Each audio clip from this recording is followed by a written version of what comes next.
you know? So this is driven from that. Guys, you can say, oh, this is a bunch of horse shit. You could, oh, he's full of shit. Tell that fat ass to go back to Buckeye Lake. In August 2019, the Buckeye Lake Village Council voted to fire Police Chief James Hanzey for insubordination and not doing his job properly. The move followed months of tension over department policies and procedures. Officials questioned how he handled evidence and used body cam footage. They also said he was disrespectful and even corrupt. His interrogation is a wild one. As usual, detectives started by having James sign paperwork before they asked questions.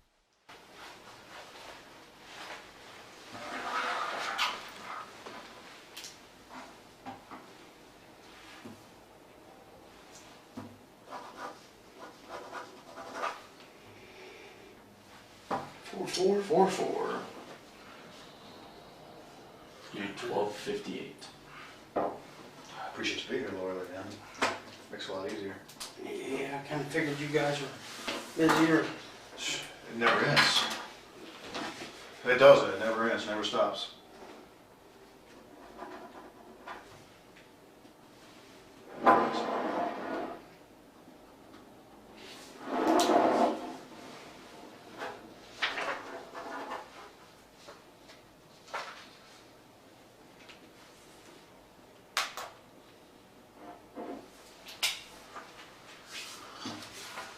All right, Jimmy. I guess first let's just start off with, do you have any questions right off the top of your head that you want to ask? She gave me a paper yesterday that said something about public records, village property, inaccurate reports. I forget what the other one was. Okay. Okay. Do you know anything about that stuff, about the inaccurate reports to City Council? We'll get to those, I'll tell you. I'll try to go chronologically, that maybe makes more sense to us and to you then. But just tell me about what happened during the accidental shooting. Obviously I've gotten stories, a couple different, people told me, but you're the guy that accidentally discharged a weapon, so I can't wait to hear from you, man. Jeff and Megan and I were on our way back from Lancaster. We had ate at B-Dubs. We were coming down 79 and we were in the area of Buckeye Lake Estate, Beezer Village. And my telephone rang. It was from Darlene Witt-Hofer. I've known the family since, well, I was a firefighter with her brother Terry forever. And she's on the phone screaming, saying her aunt, she found her aunt in the middle of the road. And that two guys had broken into her aunt's house and held her at gunpoint. She was able to escape, but the gunman shot one guy. He was laying in the floor bleeding to death, and the gunman was still in the house. So we're right there between both entrances to Lee's Village, the main entrance and the second entrance. I tell Jeff, go there because it's right over here, M section. So as we're there, I call Steve Ritter. Literally, this is what we got to get down to the M section. Meet with us. As we pull up, I'm dialing the sheriff's office. I call the sheriff's office. Tell them exactly what's going on. They say, you want emergency traffic? Yes. So you called him? I called the sheriff's office. Okay. We're standing there, we're just trying to decide what's going on, and she keeps saying, he's dying, he's in my house dying, he's in my house dying. James knew exactly why he was there and got straight to his story. He started with Ritter, said he talks too much, especially about the accidental shooting. He was also annoyed that the mayor went to Ritter instead of calling him. I decide what's going on, and she keeps saying, he's dying, he's in my house dying, he's in my house dying. She was very physically upset. Both of them were really upset. I had no belief to doubt them.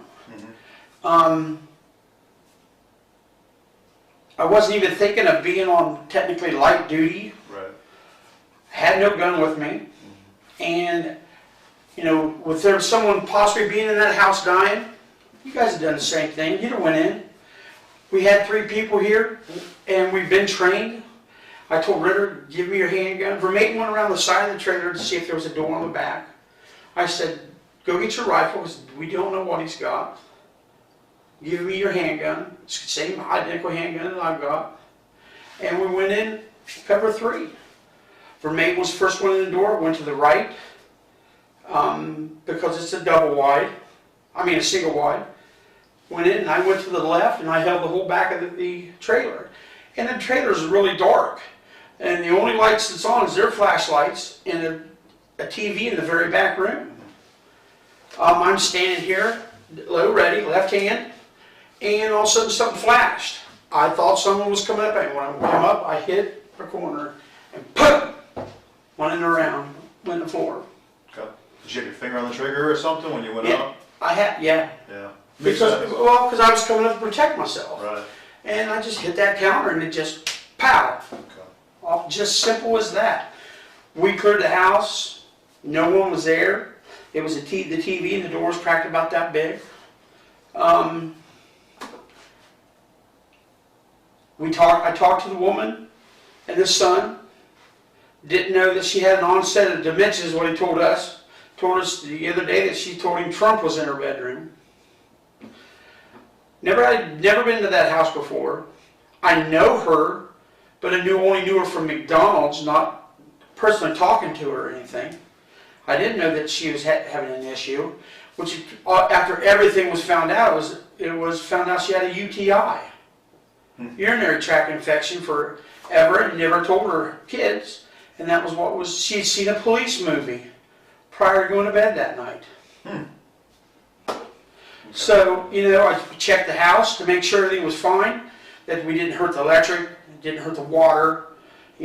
From her end, set her and her son down and said, listen, we had an accidental discharge. Sorry about that. Everything in the house is fine. And his exact words to me is, I don't give a shit, as long as my mom's okay.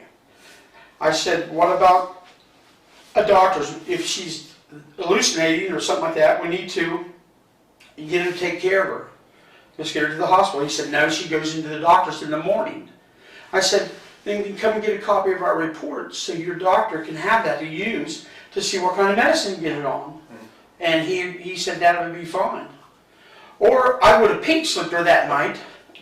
But with her, he's like, I'm staying here. She's going to the doctor's in the morning. She argued a little bit with him. No, I'm not. Mom, yes, you are. You've got a doctor's appointment. And I told him, I said, Dave, you come and get a copy of this report. Or have your doctor, get something from your doctor. We'll fax a copy of the report over to see, show that she's hallucinating or something, so she can get help. Okay. And we went back to the office. All 3 of us wrote up our statements, wrote up the use of force where I had the accidental discharge, and went from there. I called the mayor. Did you do a call record at that time, or a report at that time? Because when I went over to talk to you, you didn't have one yet. It was in the computer, yes. Okay. Jack from Mayton should have faxed it to you. We had a CR number. Right. Yes, CR number, and the square CR number was filled out and everything. Okay. It hadn't been typed in yet, but it was put in the book, and it was handwritten out. Okay. You said you notified dispatch, right? Yes. Okay. Did Ritter also notify dispatch, or did he just come right to the scene with you guys and help clear the trailer? I don't know if he also notified dispatch because we didn't have a walkie on him. I didn't have a walkie, neither did Jeff. I do know when I was standing there and she said 99 traffic, he got on the radio and asked for it and said, 458 99 traffic. Okay. All right. So we pull a tape from there. It's going to have you call on dispatch. Yes. Okay. Yes, it was. Because Ritter marked dispatch too and said, hey, this is going on over here at the trailer park and everything else. So he actually marked it. So you guys get over there, you have your external discharge, talk to the people, everything's fine with them. Now, at some point, Hebron came over, right? Yes. Okay. Were they called to come over? I don't know. I don't know that because, again, I didn't hear anything on the walkie. I don't know. Sometimes when we got something like that, they just drift over. Right. And we drift over to them. Sure. Kind of good mutual aid. Yeah. Was there any conversation about not telling them about the accidental discharge? Yes, there was. Okay. Was that your call? Yes. Okay. And what was the rationale there? Ritter likes to tell things, and for the integrity of the case, integrity of the accidental shooting, Ritter, you don't have to go tell everybody that we had an accidental shooting. let's get this investigated first. Let's get it looked at. You know, let's save the integrity of the case right here before anybody, you know, it's 1,700 people know. Sure. And that was the only reason. There's no reason to hide anything. How can you hide an accidental discharge? Makes it tough. I Things mean, go bang real loud. Yeah, and you got a spent shell. We got the shell. I mean, Okay. yeah, I sure did. I told him. I mean, because he likes to tell. You know, and there's some things that happens in-house just like here. You guys have things that happen in-house. You guys aren't supposed to tell anybody until things are looked at. You know, I did exactly what I was supposed to do. I called the mayor. I called the mayor 6 times and she never called me back. She called Ritter instead of calling my phone. She does that a lot. Just the other day, she's standing there, Ritter's phone goes off. Call from Peggy Wells. He's talking to her. I'm like, I walk up and say, why aren't you calling me? I'm the chief. Right. That's true. Huh. You know? So you guys got... That old saying fits. If you have to say you're the chief, you probably aren't. James walked in nervous and eager to clear his name. He called it an accident, a simple misunderstanding, while the detectives let him talk and listened closely. He also tried to pin things on Ritter to distance himself. The detective stayed on track, asking sharp questions. Then the conversation shifted to the mayor, no real communication there, which hinted at a bigger problem beyond this case, including how reports were handled. You guys got some communication barriers between you and the mayor, you would say? From years, she's been on council for years, and yeah, she never liked the police department. She's actually picketed against the fire department. She don't like them. She had a big meeting with Randy Thorpe, and well, Billy was still there, and wanted to see about bringing them in and get rid of us. And Billy and them guys told him, you can't afford us. Right. You know, but when she took over mayor, and she took me in on January 19th. I told her, I said, all I want to do is my job. Yeah. I want to work with you. I have no hard feelings about nothing. All right. James is usually good at slipping out of tight spots, but this time he was cornered. You could hear it in his shaky voice and see it in the way he carried himself, nervous, on edge. After that, the talk shifted to a stolen water pump and some missing batteries. All right. Yeah, and that's that. That's that. But the other thing that got brought up by Peggy was some of the hours that were logged in, and then that was also a concern with some of the people we brought in. Brought that up as well. Some of the hours that you actually worked, and not actually being at work. That was a common theme. Everybody we talked to, that, Right. You weren't actually at work doing anything. And I guess a couple of them mentioned a computer that you had at home. That your excuse was that you had to go home because you had some information on the computer at home that you didn't at work. My computer at home is set up the same way the computer at the house. I mean, at the office. Okay. And if I was at my house doing stuff and writing, you can go to my house right now and I can show you the stuff that I've done, changing policies and changing things. I've had permission from our mayor, Kate Carroll, to go there. Okay. Have you had permission from this mayor to go there? No, and I haven't. Okay. All right. I wish I'd have brought my phone in. The times that they're probably talking about is I burnt my foot, right heel, really bad, clear to the bone. And I had to have a special boot. And it hurt to walk in it. And I would come in the mornings, I would get the mail like I was supposed to. I would check the phone recorders and do everything else. And then I would go to the house and do what I had to do. Okay. But I always had my walker right there, and they knew this. Well, I think part of it too was they said they came over, a couple of times and you were just wearing shorts and a t-shirt watching cops while you were on duty.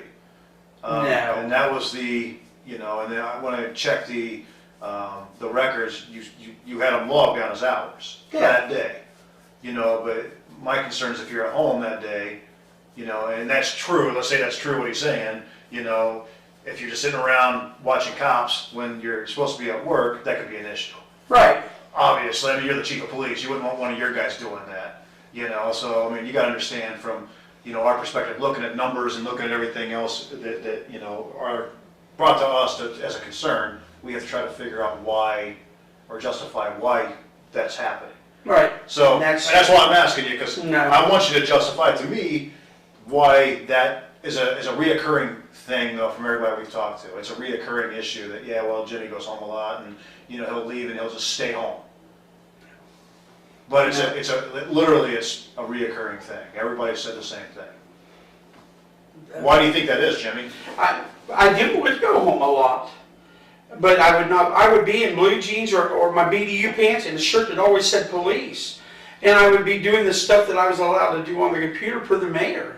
And then I would go out and go get cards, tag numbers and stuff for the junk cars, and I would do my OLEG, and or write it up. I wouldn't do the OLEG at the house because I couldn't. I could only do it at the office. But I would write the junk car stuff up. Okay. I mean, just because if they come home and see me, I'm in a T-shirt that says police and I'm not wearing my full uniform with the badge and all this, everything else, doesn't mean that I'm cheating the system and not working. I'm doing a lot of things in the background that. Speaking of that, junk cars, I wanted to ask you about that too. What are your procedures for junking cars? Junking cars? Yeah, let's say you get a car in an impound, nobody comes and gets it. What are your procedures to get rid of that vehicle? Run the thing through the state of Ohio. They come back and tell us if there's a lien on it. And then you send that person, or if there's a lien on it, you send that person 10-day notice. Or if there's no lien on it, you send that person, the owner, 10-day notice. And then if they don't collect it or we get it back, they've got 10 days to pay the towing or anything like that. If not, then I go get a title from the BMV, and then we gather how many other cars we got up, get 3 bids, and then people come out and look at the, you know, like junkyards or private people or whatever. They look at all the cars all at once and give you 3 bids, and the highest bidder gets them. Okay. And they get them all intact, the way they're supposed to be. Okay. You ever taken any batteries out and sold the batteries? No. No. And the reason I'm asking in this setting, Jimmy, is this is a setting where under Gary, you can't be charged with what we're talking about. We can't talk about this criminally. Right. Okay, but if that comes out criminally, you know, there's going to be some issues probably with stealing. Okay. So there's been those allegations and a little more than just allegations, very, very specific things that I've checked out that are not making a lot of sense, okay? One of them especially being a water pump that was taken off of a truck for Randy. And Randy gave the water pump to his brother, Gary. And Randy had your permission to take the water pump off of the truck that was in the impound lot. So think about that before you answer me, Jimmy, because I want you to be really honest with me, man. I am. My goal here, dude, I respect you. I really do genuinely like you.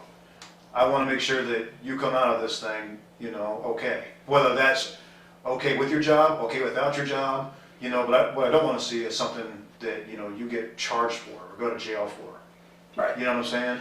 If anything was taken off them cars, the village already owned them, and they had permission from the mayor to take anything. I personally have never taken anything off the cars, out of the cars, anything. Now Randy and Mark Dimmick has, yes, but they've always had permission, and they've never done anything until the vehicles were owned by the village. Sure. And they were going to the junk yard. They were getting loaded up that day or the next day and going to the junkyard to be crushed. Okay. So it's all the same pile of money, right?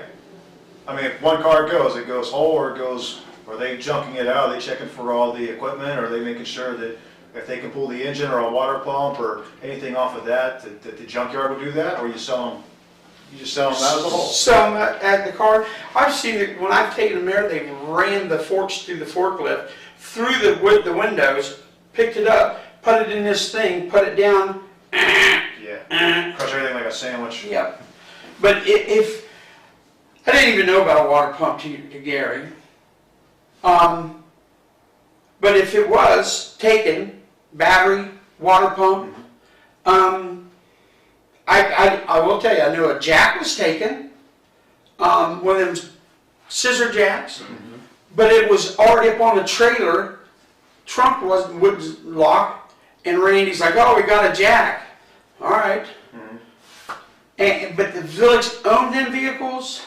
There was permission by Clay Carroll, and nothing was taken until that stuff was taken, the village owned it. Okay, so when the village owned it, let's say that you guys did everything properly, the village owned it, did you take any batteries then after they owned it? Did the mayor say, hey, you can take these? I'm trying to, you know, explain it for myself in my head why I've had two people tell me the same thing now. Two different people. One, you know, that I would say is completely on your side, one that says maybe not completely on your side, and they're both telling me the same thing. So I'm trying to figure that out why in my head that would be the case. So is there a circumstance or an instance where you did take a battery or two after the mayor cleared it?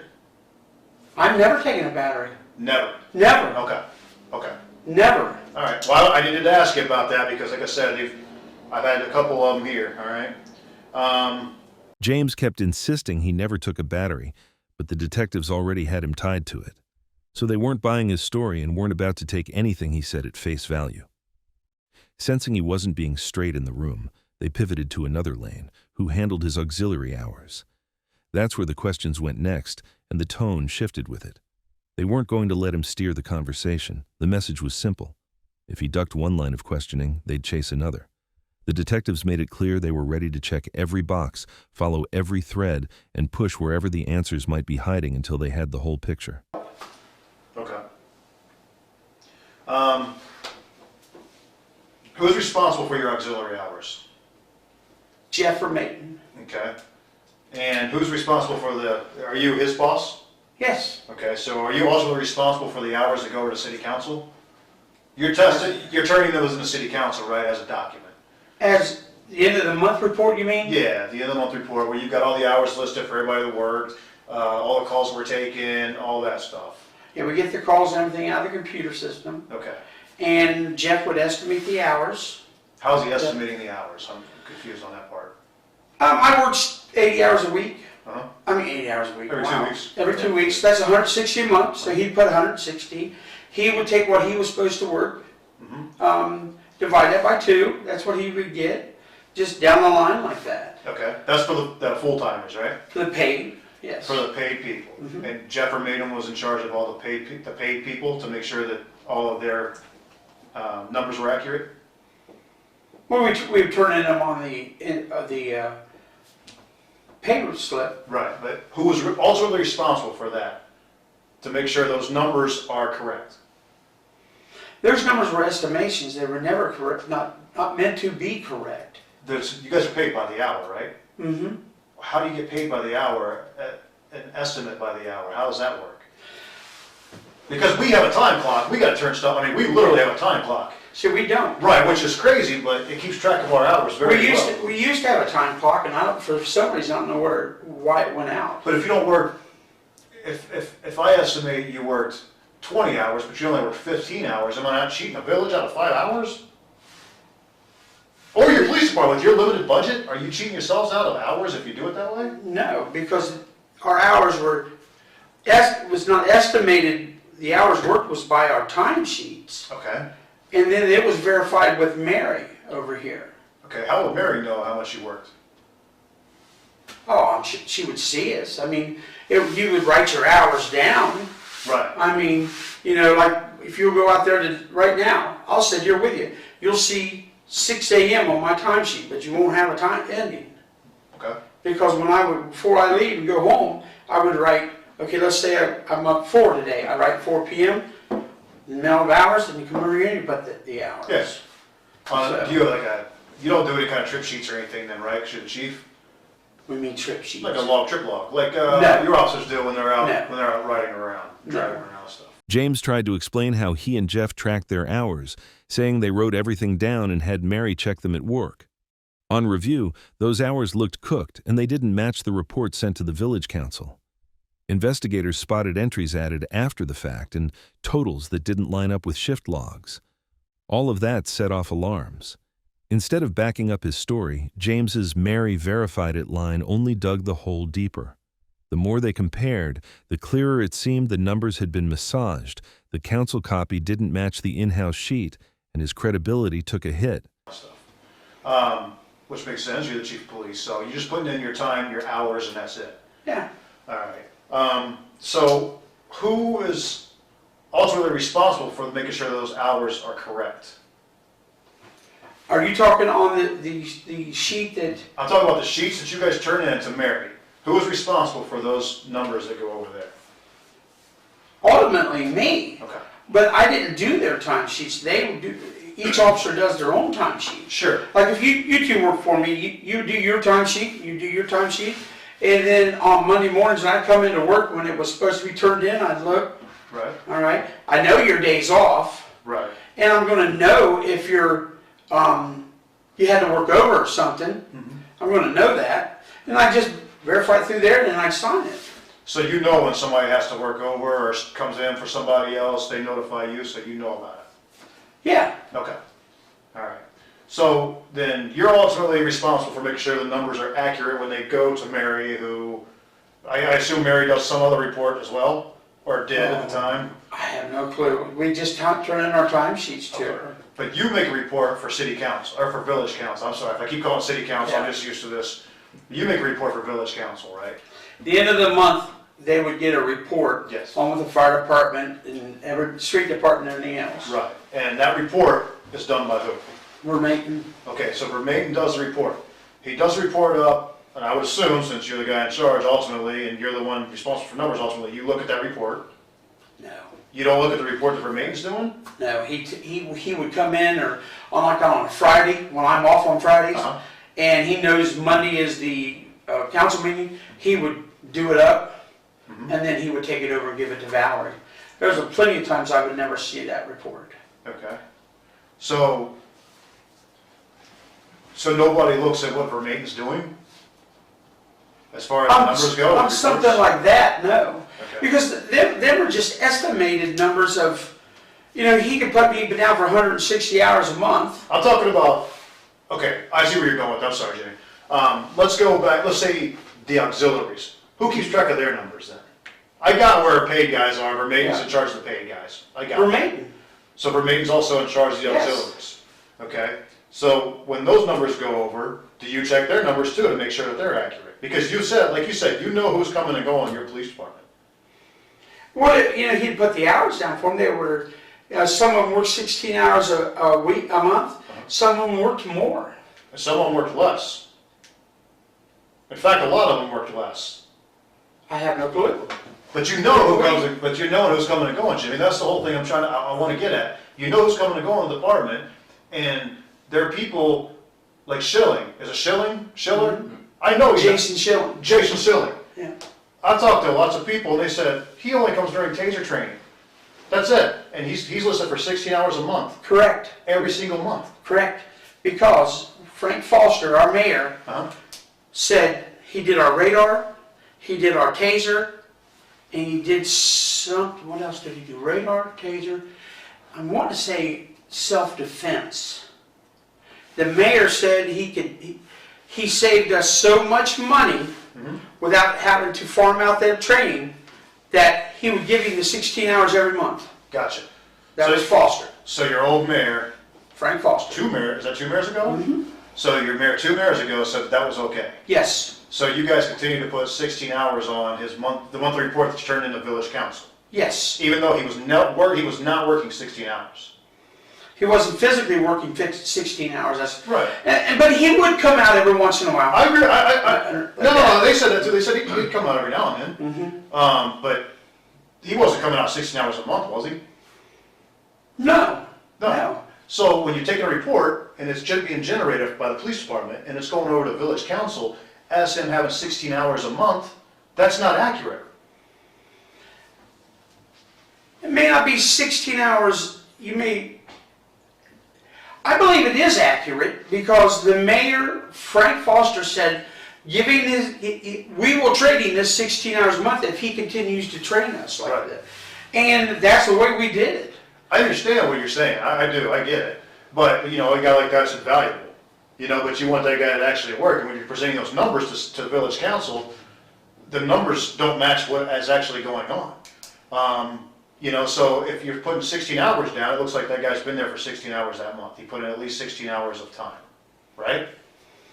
If you wanted to look at it that way, yes. I don't know, I mean, I really don't know how else to look at it, Jimmy, when it comes to that, because, again, yeah, valuable guy, you wanna keep him around, you wanna keep him happy, but he's not putting the numbers in that you are saying he's putting in. Does that make sense? Is that fair I to see say? the number side of things. Okay. Okay, I see your number Yes. side of things. But also on this side of the tracks, the mayor said, do this because he trains us like this. You know, 1 month we'd have our taser, and then it would be like a month and a half, 2 months we'd have to do our radar, and then the other. So I see where you're saying number-wise 16, but I'm doing what the mayor said to do. Okay, so let's say the mayor didn't say to do that. Huh? Let's say the mayor did not tell you to do that. Mhm. All right, let's say that doesn't have anything to do with it. Is that still an accurate number if the mayor doesn't say that you can do it? If you put 16 on there, does he work 16 hours a month? I wouldn't do it. I know, but is that accurate? Is that accurate that he works, let me just say it this way. Is it accurate that he works, he comes out to Buckeye Lake and physically works 16 hours a month? No. Okay. That's what I wanted to get at. Okay. Now, Vicki Glover, when's the last time she worked for you guys? Oh, I don't, it's been a while. Been 2 years. Over 2 years. Mm-hmm. Would it be accurate that she worked in October of 2017?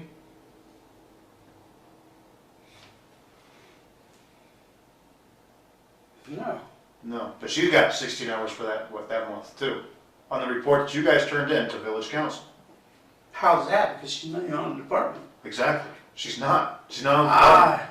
No one took her off the sheet. No one took her off the sheet, but somebody filled out that she worked for 16 hours. Jeff, just 16 every month. And you don't have a problem with that? As a chief of police, That I do. Oh, Yes. I would certainly have a problem with that. That I do. Not only Yes. that, we've got Bartow, he works a lot, I understand, but not all the time. Well, what's the other name here? Bear. Tedra? Tedra does not work 16 hours a month, but it's on there for 16 hours a month. Every month that she's been there, she's got 16 hours a month. I call her, she says, no, that's not accurate. I call the guy she rides with, Haas. Jeff Haas. Jeff says, no, she does not work 16 hours a month. Yeah, Right. you guys put 16 hours a month on that sheet. Again, You understand, that's a criminal charge. That could be a criminal charge to do all that there's no stuff. monetary value. There's no monetary value. You're making it public record. You're falsifying a public document because it's going over to village council. You see what I'm saying? So you're falsifying a document that goes over there. And I don't know why. I don't get it. I really don't understand it. You know, but I mean, this is a place to explain it, Jimmy, if you're going to. I mean, this is where it gets explained. Well, sure, I know this is where it gets explained. Jeff did them, and probably I should have critiqued them. Things escalated fast. The detective pressed James, saying the proof of cooked reports was right there. He pointed to a glaring example. A woman who hadn't been around for weeks somehow got 16 hours in October. To him, that screamed someone was padding the books without bothering to check who actually showed up. Should have critiqued them. But, you know, that's my bad. I'm sorry about that. But Jeff did them. So who's ultimately responsible for those hours? You are. That's what we just said, right? Right. You're responsible for them. Okay? And if it's something that, you know, you screwed up with and you should have more oversight, then just say that, like you just did. You know what I mean? You're right. I probably should have, but, you know, you delegate something to someone, and you have faith in that person. And evidently, I shouldn't have had faith in that person. Well, here's the thing. I delegate things to him all the time, constantly, because I'm a supervisor. But what I also do on the back end is I go and check to make sure they're done. Right. Not that I don't trust them, but, you know, being a supervisor, you have to make sure And that that's what I should have done. And let's, the biggest thing is, and especially in our job, is accountability. We Right. all have to be accountable. Ultimately, whatever I screw up, he's my supervisor. right. It goes on him. He actually screws up if I screw up. You know, and you're the department head, right? I mean, Mhm. everything under you falls on your shoulders, correct? Yeah, and you know, when I would delegate things to Andy, and Andy would do it, and it'd be done right. And I probably, and I shouldn't even use the word probably. I expected the same thing out of Jeff from Maton. Sure. And, and I thought, well, I've known Jeff for a long time. He's not a screw up. He's doing what he's supposed to do.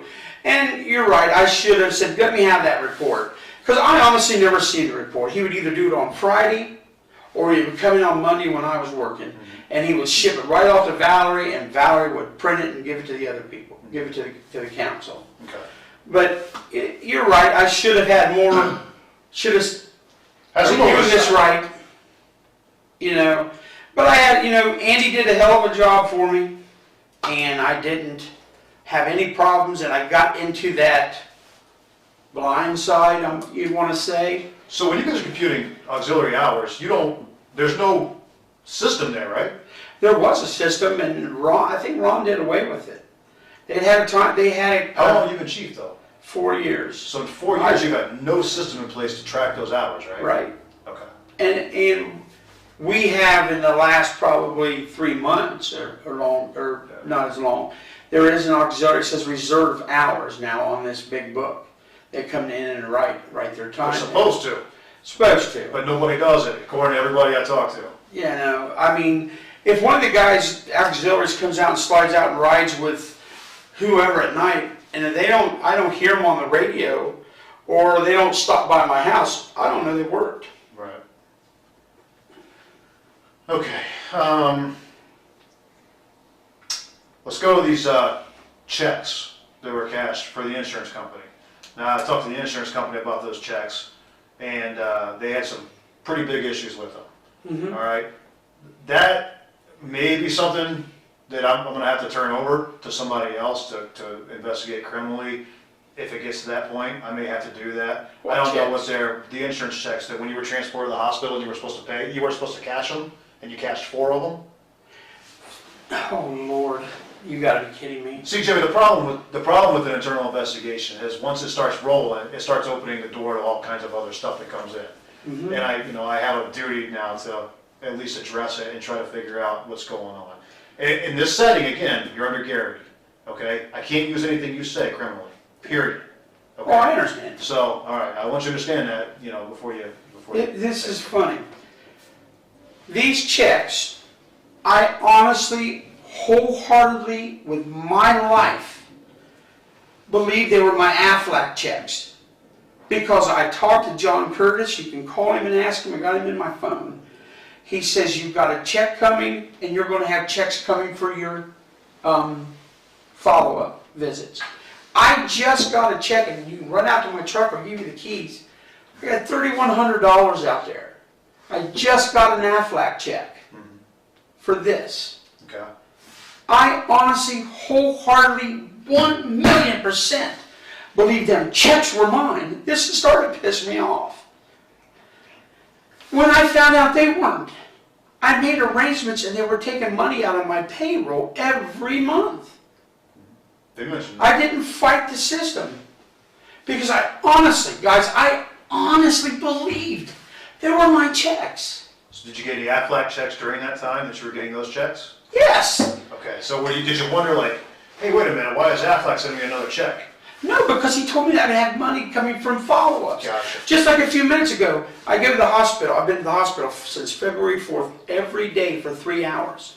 I turned in everything he just told me. He said, get everything else you need because you've got follow-up money coming from your Aflac accidental insurance. Okay. That's what I thought those checks were. Have you been able to recognize those checks now when they come so that you don't cash them? Or is there Yes. something that you can say, hey, Yes. I can't cash these checks anymore? Matter of fact, I got another check, and I said, who does this belong to? I took it to the village. They said it was me. So I cashed that check. That, guys, was 1,000 fucking million% a mistake on my part, but it was not out to steal anything from anybody. I never stole anything from anybody, and I never would and never will. Okay. That check stuff, and we even talked to the lady with Mayor Carroll, and we got it all upset out them taking money out of my checking account every month. I called the lady. This is my bank number. This is my routing number. They're taking money out. Evidently, they're paid off because they don't take out anymore. Okay, so you guys have made arrangements to get it taken care of? Yeah, there was arrangements taken care of. Okay, perfect. Every month that money came out. Is it still coming out, or you gotta pay? No, it's got to be paid off because they hadn't been taking their money out. Okay, all right. Guys, that upsets me. But you gotta understand that. Not you guys. I understand, and you know, Jimmy, I don't want this to be an adversarial thing, man. Yeah. You know, I want this to be just all out there, and again, out of respect for you Yeah. and the job you've done for so long, I want to give you opportunities here, and that's it. I don't mean- want to force your hand on anything. No. I don't want to give you advice. All I want to do is try to find out everything that. Guys, I don't have nothing to hide. There was somebody mentioned a suicide scene where $140 came up missing too. And they said that you had access to the money and that you mentioned that the dead guy wasn't going to miss the money. Do you recall anything about that? No. Okay. Oh, no. Nothing at all? Nothing at all. Okay.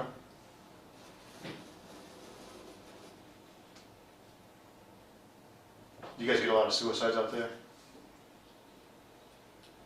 Not a whole lot. Yeah, some of 17. Do you remember how many last year? You know, the last suicide I was on was with Andy. And a guy had shot himself in a bed, in a bunk bed. Yep. That's the incident I'm talking about. Yeah. So if you recall that, do you recall some money being exchanged or being taken from the scene? Andy took everything because I couldn't stand the smell. Uh-huh. And I do believe his family came and got everything. Okay. The deceased family did? Yeah. Okay. Yeah. All right. Log sheets. Who's responsible for keeping the guys' log sheets? The guys and gals that work out there, their road log sheets. They write it out during the night and put it in the box. There are 3 months from last year completely missing.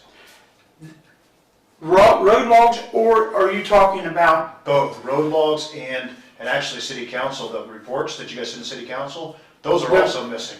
Now I know Peggy said something about them. They're all missing. The whole month, like 3 months worth. You know, I think it was April and July. It was April, July, and November. Yeah. And yeah, that's correct. Because I was looking for them yesterday for her. Okay. Yeah. Any idea what happened to those? I talked to Jeff Mayton, because he gathers them up, puts them in a big envelope. He does the monthly report, copies it, shoves it in with the road logs, flips it over and writes road logs and stats, then the month and the year, and then he takes the other report over to Valerie. I asked him what he done with them. He has no clue what he done with them. Why are you allowing them to leave the office in the first place? I know that everybody's mentioned everybody's got stuff at home. Why has anybody got anything at home? Why does Jeff Mayton have any paperwork at home? Any files or anything else like that? The only thing he would have at home would be his qualifications for us, and them are his copies. And when Peggy was asking me about the qualifications, I didn't know Jeff had already put them all together, and they were in the cabinet right by his desk. Gotcha. So there was. And let me ask you this, Jimmy. And again, this has got to stay here with this stuff. Did you guys ever kind of cheat your way through the qualifications? Because I looked at your qualifications, and you know, if you've shot, and you've only missed one round, you know, throughout 3 different guns in a couple of different years, and then you went to try to qualify this time and couldn't hit anything, something jumps out right there. Just for me as being an investigator. And then when I talked to everybody, they said they don't watch you qualify. No one's seen you qualify besides Vermeda. I qualified before everybody because I was told that I have to watch them. Okay. In case I have to testify in court. Yes, they did do well, and Vermeda wasn't their trainer. Now, were those 100% accurate, the scores that Vermeda gave you? Yes. Okay. Jeff Mayton will not pass you if you didn't. Okay. He'll make you, matter of fact, I'll give you a scenario with Andy Davis. Andy wanted Jeff to say, hey, I did my hours. When Andy got in trouble in Muskegon County, he had to work at the dive team. Andy said, just tell him that I was here and worked. Jeff said, absolutely not. Okay. I am not doing that. Then why is Jeff letting other people claim hours that never happened? I think it's just not muscle memory. I just think Jeff thinks that, you know, it's 16 hours. He wouldn't know if someone came out and worked. like during the day when he's off, or during the night weekend when he's off. I think he just thinks it's the honor system, and I'm going to give you 16 hours, and he's not 100% sure if they did or not. I don't think it was to deceive anybody. It's not to. Jimmy, would you say that everybody got 16 hours in just based on what you know? The guys that I have now.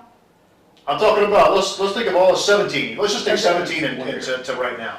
Do you think that everybody really got their 16 hours in? If they didn't get their 16, they got close to it. Okay. But you know. But you would say that's an accurate statement then, that not everyone got their 16 hours in? I would say it's accurate. They were close, but Gotcha. may not have got to 16. Okay. Some of them may have got more than 16, and they only got right down. But that's fair to say though, right? That Yeah. they didn't get 16 all the time. And it's also fair to say that you're in charge of that. Ultimately, it's your department, your responsibility to make sure those numbers are accurate. Them numbers were never, ever in the whole world ever meant to be accurate. That was just a summary of what we've done. Okay. The only thing accurate in that whole thing was the very front page. That was accuracy. And it wasn't accurate because you guys missed Ritter's numbers on almost every month. What do you mean? Like Ritter's numbers that he had, your call volume is actually way bigger than you guys claim it is. You guys have more calls and did more things than you guys claim because you didn't factor Ritter's numbers in. All of Ritter's call records, all his calls, all his stats, even his hours worked, nobody calculated it.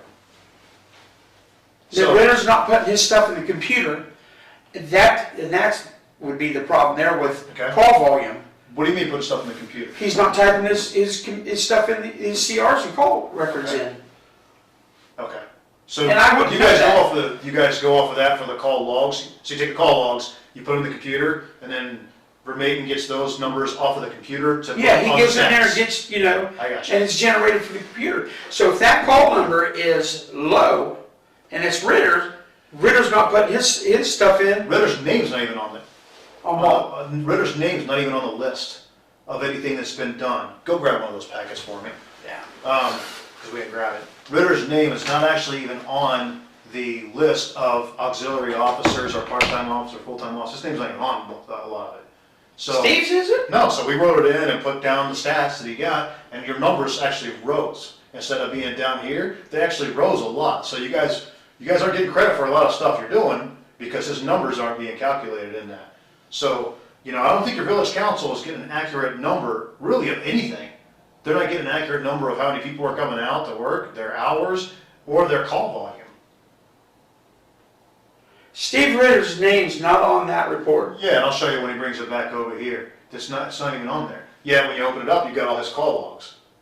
So you know his call logs are on there, all his hours are on the call logs that he did, and everybody he picked up is on there. Now, what I did too is I went back and looked at all the call logs, and there are guys and gals that have 0 call logs. None.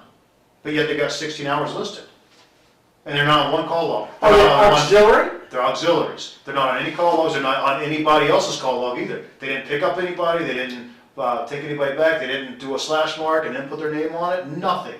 They usually put their name on it. Like if, let's say Tedra rode with Hawes, he would put his name on it, and he should put Bear's name on there. Yep. Tedra. Some of them do. Most of them don't. Ritter's pretty good about putting another name on there if he has somebody ride with him, and so is a Haas. Yeah. But a lot of people don't. I mean, they don't at all. So when I look at it, and you think about it from a village council point of view, if I'm looking at something like that and I want to see who's out, I see that this guy has 16 hours listed this month. So I go back through all the records, and there's not one mention of him there. There's not one log. There's not any number. There's not anything filled out that says he was there at all. As they dug deeper, they found Steve Ritter wasn't even in the system, which threw the team's work into question. Everything felt scrambled. James claimed the first page of the report was wrong, a surprise for a government office that should be buttoned up. Just then, the assistant walked back in with the reports. I see things needs to be changed. Sure. Majorly. Yeah. And I don't have a problem changing that stuff majorly.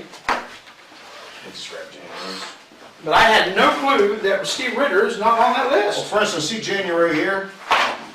We actually wrote in Ritter and Jackson because Jackson actually wrote with Ritter, I think, that one day that month. So we wrote his stats in there and his hours in there anyway.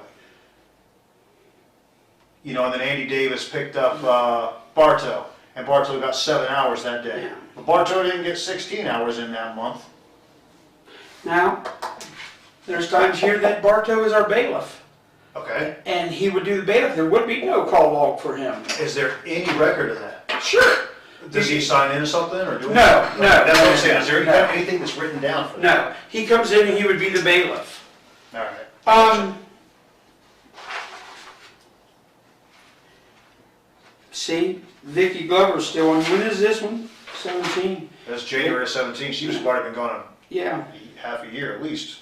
See, this should have been updated. He goes in the computer and gets this every month because he has to change that from month to month. January, February, and then New Year would come in, put the 18. Well, you see your total calls for service is 93. Mm-hmm. That's not counting Ritters. See? So Now is there this a lot of- number, if that number's off, then Steve Ritter's not putting his CRs in our computer system because this is generated from our computer system. Gotcha. So if that number's off, then Steve's not doing what he's supposed to do and he's hiding his CRs somewhere. Gotcha. Because I'm not finding them because I'll see them in the book. Yeah. But I don't go in and check every one of them in the computer. Okay. I gotcha. But you're right, Ritter's name ain't on this. Right. It's not on a lot of them. You know, so the Didn't reports know are just that. generated like that, and then they're turned to city council or village council like that. So, and there's, You know what, I never even thought to even think of that. yeah, there's a lot of that. A lot of it. Wow. Were there any times, Jimmy, that you claimed some hours that you didn't actually work? No. There's hours that I work that I don't put down on my timesheet. So you work an extra hours and not claim? Yes. My phone would ring constantly, and I'd have to go out. I never put the hours, all the hours down, Right. because I know we're short of money, and I don't want to work myself out of a job. You can ask any mayor that. Yeah. What's the most people you guys have had out at one time?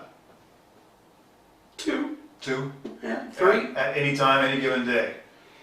usually 2. Okay. I would work 6 to 4, Uh-huh.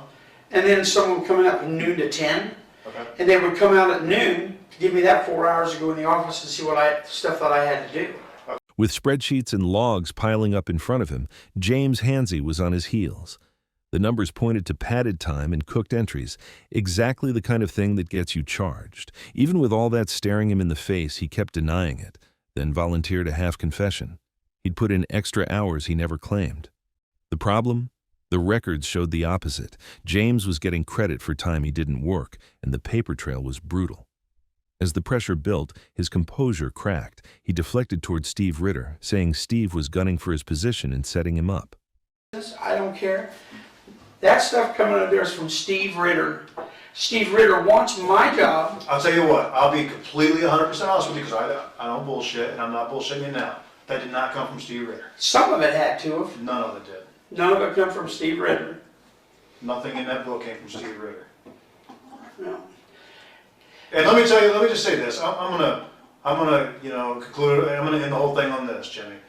Whatever you do, whatever you decide, I want you to understand and know that we respect you. We've known you for a long time. I hope things work out for you. I really do. I'm sorry that you got pulled into this thing because it's unpleasant. It's not pleasant for me to have to investigate you. Okay? I took no joy in this, believe me. But I wish you luck, man. Whatever you do, whatever you decide, I hope you succeed in it. And if it's this and you stay here, I hope you succeed. If you decide to take off, I hope you find something good for you. If you get fired, I hope you find something good for you. All right? But I want you to understand, there's no animosity here. There's no hard feelings, no matter what. And I hope you feel the same way. There isn't. I understand what you guys had to go through. I understand what you guys are doing. But the mistakes that were made, and there was mistakes made, but none of them was done to rip off anybody, discredit anybody, get any extra free money, or pad anything, or anything like that.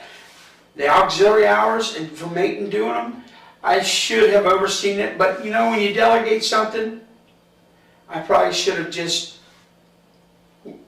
made sure it was right. Or I should have just did it myself. But when you got so many things going on, you delegate to this gentleman. Absolutely. you know? Yeah. And you guys are good friends, I'm sure. But you believe in him. I do, yeah. And I believed in Vermaten. My problem here, I should have probably just made sure that it was done right. But I had no doubt in him that because he's done stuff like that before. I guess just for future reference, Jimmy, I trust them, but I verify everything they do. Well, and that's what I should have done. I mean, and that just keeps me, because since I've got some vicarious liability and all this stuff, with him or with the other detective, I got to make sure that I'm doing they're doing the things right, so that doesn't come back on me. Ultimately, you're the head of the police department. You're the top fish over there. Was, but I'm sure. But you know what I'm saying? You are. Oh, I know. And so ultimately, who's it come down to? I know exactly. So, as unfortunate as it is, it's going to come down to you. Oh, I know. And it's going to come down when you guys give her a report. It's going to come down and she's going to let me go. But you know what I'm giving her. I lay it all on the We put everything table. on There's the no table. surprises, all right? And that's all. That's the respect that I want to show you. Is I'm not pulling punches here. I'm not hiding anything. I'm showing you my entire hand. I'm laying out for you so that you yourself, if there's a decision to be made, you understand. James flipped the switch and got friendly, apologizing for the bad reports. He said the mistakes were on him, that he should have kept a closer eye on things instead of leaning on other people to handle it. He then tried for a little sympathy, saying it's easy to trust an assistant and skip the double check, which is how errors slip through. The investigator nodded but reminded him, trust is fine, but you still verify, every time. Went to the retirement board and I retired. Knowing Ron was going to be madder than hell. Ron's a very vindictive man. Ron's a very greedy man. And nothing in this world matters anything other than money to that man. Okay?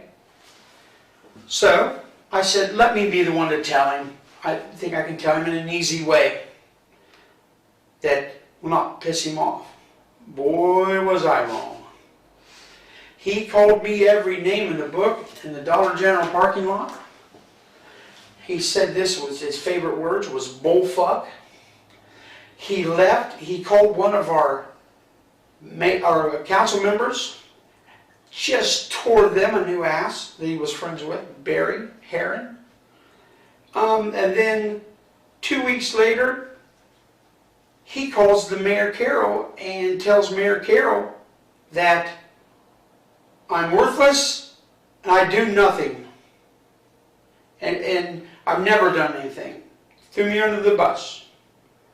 So, this little book that we have here is from his son-in-law because Andy is the same damn way. There ain't nothing in this world that means more to Andy Davis than money. So, this is driven from that. Guys, you can say, oh, this is a bunch of horse shit. You could, oh, he's full of shit. Tell that fat ass to go back to Buckeye Lake. That's the 110% truth, Gary. And I would take a polygraph exam 1,400 times over, and it would come out the same, that I'm telling you the truth. I've told you the truth all day today. And I appreciate that, Jimmy. I have nothing to hide. Yeah, you bring things up, should have been tightened up, you're right. I appreciate that. I hope you tell Mayor Wells that I don't have any training as being a big supervisor, because every time we ask to go to training, we don't get it. It gets denied. They denied $48 freaking window tint. You think they're going to give me $320 to go to? No, I understand that. We've got a deputy chief that'll do the same thing. Trying to get things and little tiny things, and he likes to poo-poo on everything like that. But we get it to an extent, believe me. James went after Andy and his father-in-law hard, tossing insults and saying they only cared about money. He did admit he'd messed up in spots, blaming it on not being properly trained as a supervisor, but he still insisted the book was total fiction from cover to cover. He sounded bold calling them out, but that stance wobbled the moment he owned up to mistakes and thin training. And by branding the entire book a lie, he looked less like he was taking responsibility and more like he was trying to dodge it. We get it to an extent, believe me. But, just like the day that he says I was working, I put down I was working, but I was four-wheeling. I didn't do that on purpose. That is 100,000% typo. You know? Okay, Jimmy. I mean, I'm not angry at you guys. Well, I hope not. Yeah. I certainly hope not. Why think would I be that's angry at you guys? It's nothing. Right. You guys got dragged in the middle of only was supposed to have been an accidental shooting. right. And then I don't know how all this came about. I gotta go confirm something real quick with these guys and outside, make sure that we're good to go. Yeah, I think that's why I'm gonna check one, because I got one more thing. All right. Jimmy, we're gonna let you go in a minute, man. Hold on a second. Deputy Sheriff's here to take me to jail, isn't he? I don't think so. No. Okay. I sure hope not. I wasn't made aware if that's the case, so. I have right done now, nothing to go to jail no. for. No, and like we said, this is all under Garrity, so this is a completely different circumstance, you know. I appreciate that you guys show me some of these things. I really do. Well, like Gary said, we just want to be upfront and honest, because we're not trying to be shady, we're not trying to be conniving, we're not trying And to I be don't think you guys have been. We're just trying to put everything out there and just be open, and we're trying to be the unbiased party that, I mean, we're on the west side of the county, we're the stepchild as it is, you know, so it's a little bit easier for them to ask somebody who is still within the county, just a different agency. Yeah, that's not okay. ours, so. That's the same things I had on you. You're good, man. No, there's no tricks, Jimmy. We don't have a deputy waiting for you. My God, I seen it, I was like, man, am I going to jail? No. You're not going to jail. All right, this is internal investigation. Nothing that we talk about can be used. And you know, Gary, I appreciate you more than you think, because you've showed me a few things that I should tighten up, and I need to tighten up. Yeah. And you showed me that I put a little bit more faith in people that maybe I shouldn't have. Just because they're friends and we go out and eat dinner and everything, Yeah. doesn't mean they're going to do exactly what they're supposed to do. Absolutely not. You gotta separate business Yeah. from friendship. It just has to And happen. you know, that's hard because when you all work together, Right. Oh, yeah. you know. We all work and- together, we're all very tight, but at the same time, I get my butt kicked in sometimes too when I do something stupid, And which it should. I don't want to lose my job. I have 34 years in. I have a lot left in me to go. I do know there needs to be things to be tightened up, and if I get the chance, they'll be tighter than nuns. I got you. I know where you're going with that. But, you know, I've been 100% honest with you guys because I came in here, like Jeff not wanting to take the CVSA. That was bullheadedness. That wasn't because I don't believe in them. My attorney says he doesn't believe in them either. Sure. It's unproven science. It's I don't unproven. There are things down there that are really good aspects, I think, too. There's a lot of the pre-interview stuff that are really, really Now, good. did I take a CVSA? I'm not going to give you one. Okay. I'm not going to give you one because I believe you. I mean, I thank do. you. I believe what you're Thank you. saying. I'm not doubting. I'm not. So I don't have to give you one. You know, I didn't come out here and stay out there and, oh, Sure. God, I'm nervous. Because, Gary, I have nothing to hide. Yeah. And, Not a thing to hide from you. and again, Jimmy, like I said, man, it's a respect thing for me. I respect the time you put in, the job you've done, and everything else like that. So, I just wanted to give you all the information so you're aware of what we've got going on. And I was meticulous. That's why it's taken a long time to get to you, because I wanted to talk to everybody, because I didn't want you to come in here and me only have half the knowledge. Okay. Right. I wanted to make sure I I give you the understand fairest that. shake possible. So That's the way you have to do it. I hope we can leave as friends here, and no matter what happens, We're going to leave as friends. understand that I want to do as fair as possible. Okay. I mean, you did what you was asked to do, Right. and you can't do a half-assed job. No, I can't, because then I'll get my ass kicked too. Okay. But you did enlighten me on things that needs to be tightened up. Yeah. You enlightened me on, you're right about that identifier. It's just when something goes down that fast, you don't think of that. Yeah, I totally. I was thinking I get someone it. was dying. But Jimmy, like I said, no tricks pulled there, man. None at all. So I think we're done. You ready to go? Then you're free to go.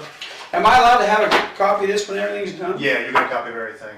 Yeah, you get a Book copy. too? I don't know about the book. You'll get a copy of at least your interview. I'll give everything to the mayor, Yeah. and I'm not sure exactly because we typically do in-house In-house stuff. ours, yeah. So I don't know if there's a public records request that has to be made for Buckeye Lake. I'm not really sure how it's going to work. Because it's kind of funny. I treated Andy Davis, and Andy would sit for hours and talk about business, or he would meet his real estate people. okay? You shouldn't have let that shit happen. Exactly. You shouldn't let that You're happen. exactly. You know, You're that's- exactly right. That's where it backs up to being a supervisor and being the head of the department. But You you know- ultimately be responsible, so you gotta cut that. The bad thing is I done exactly what past chief has done. And the reason is the straw that broke the camel's back was this. Got sent to a 28, okay? Ron's at the office. Ron never shows up. Ron's on the phone getting a load for his semi from Texas back to Ohio.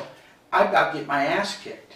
If it wasn't for Tommy Lucas coming in, I had tased the guy. No effect. No effect. We were going toe to toe. And I tried to tase him again. My taser broke. It wasn't for Tommy Lucas coming in and laying down on the guy. The guy was on a set of steps. I knocked him back, was on a set of steps. And Tommy come around the corner and just laid down on the guy. And just laid there. Guy knocked the breath out of him. We flipped him over and cuffed him. Ron never left that office because he was getting him a load. Not a way to do business. So I went to the mayor and said, this is it. You know what? I followed in that man's footsteps, and that sucks. I agree. Unfortunately. Yep. And I see that you can't be friends with Jay here and have Jay do your delegation work and not check him. Right. Yeah, everything's gotta be checked and rechecked and sometimes checked 3 times.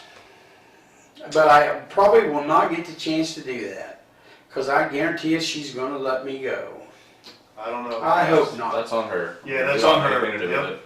I hope not. We are the gatherer of the information, Jimmy. That's it, man. Oh, I know. I can't even suggest to her anything. I can't suggest to you anything. All I can say is we know that there were some deficiencies that need to be tightened up, no matter what.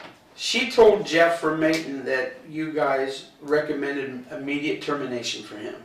We didn't recommend anything We for didn't them. do any recommendations. We said, for here, she asked us what we would have done here for that stuff. And I said that would have been insubordination, and that's termination here. If you're insubordinate here, you're terminated, especially during a internal investigation.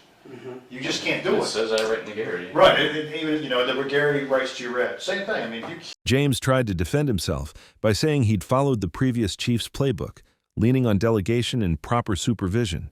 He admitted he should have double-checked the work and that sometimes you need to loop in legal. But even with the "I'll learn from this" angle, the stack of evidence made his innocence a hard sell. He thanked the investigator for the time, then admitted he doubted he'd get a chance to fix anything. He figured the mayor would fire him anyway. On May 8, 2018, the village council did exactly that, dismissing James Hanzey after Mayor Peggy A. Wells filed 22 administrative charges. An internal affairs probe by the Pataskala Division of Police found he'd misused the law enforcement automated database system. That misuse is a 5th-degree felony. If convicted, he could face 6 to 12 months in prison and a fine of up to $2,500.